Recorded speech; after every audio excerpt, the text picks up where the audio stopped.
Poussée par le désir des vents impétueux, l'ondine de mon cœur s'est mise toute nue. L'océan a ouvert son ventre monstrueux. Elle a plongé dedans et n'est pas revenue. Quelques serpents de mer au noble et large front, comme pour escorter sa chute vers l'abîme, ont fendu les eaux bleues de leurs tristes ailerons et sombré à leur tour dans les gouffres sublimes. Que craignais-je le plus en ces immensités, où les rêves obscurs avalent la lumière, le vide ou les requins, l'ombre ou l'éternité, le silence ou le froid qui mord de la paupière. Sans elle et son amour, que ferais-je du temps? La vie n'a pas de sens quand les heures se traînent. Au diable le soleil aux charmes envoûtants, j'ai plongé dans la mort pour suivre ma sirène.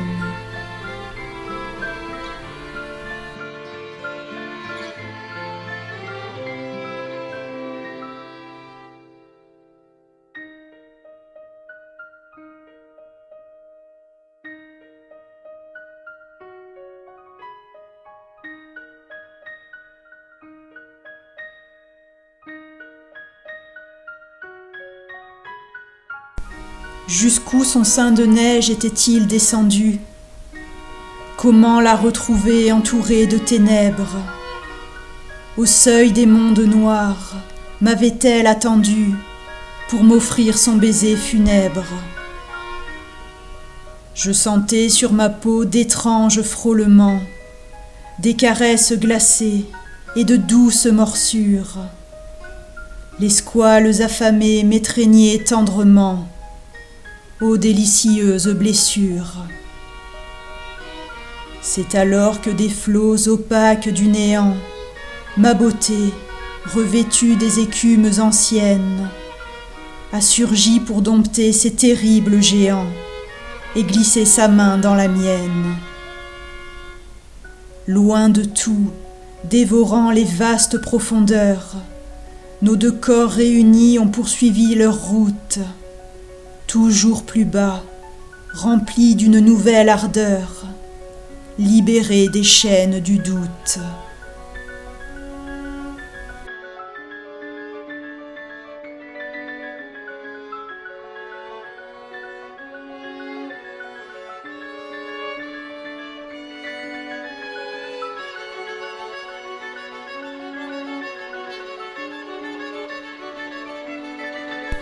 La terre n'était plus qu'un lointain souvenir dans le grenier de la mémoire.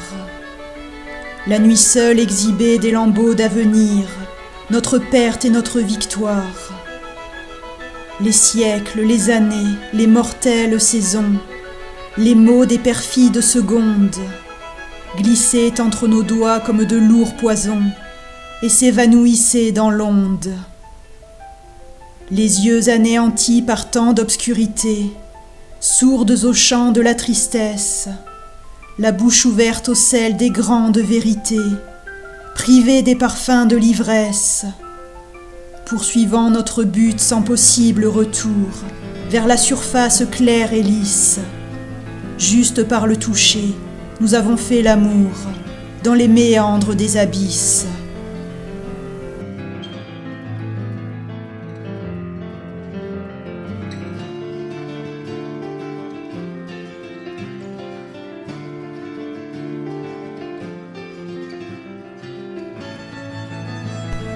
Jamais notre plaisir n'avait été si grand, et l'insondable précipice, au mouvement de nos courants, ouvrait son immense appendice.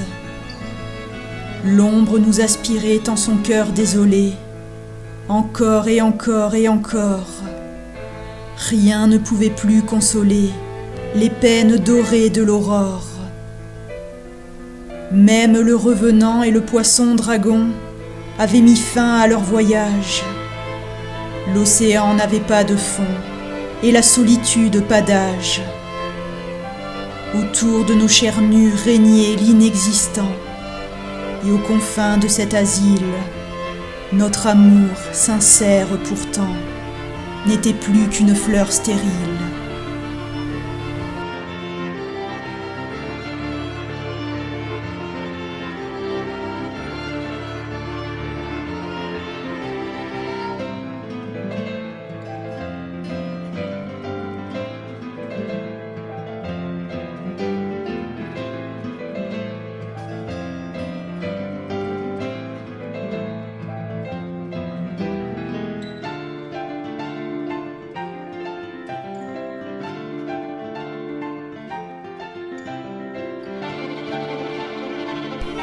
Le trépas, sans ménagement, passait sur nous sa fine lame, tout en déroulant lentement le fil invisible de l'âme. Et jamais dans notre ascension, nous n'avons atteint la limite. La fosse de la création est un tombeau qui ressuscite. Plus de début, d'entre et de fin, plus de souffrance, plus d'angoisse.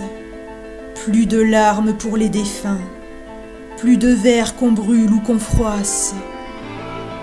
Seule s'y déploie la beauté, reine taciturne et obscure, la voluptueuse beauté, dans ses ténèbres les plus pures.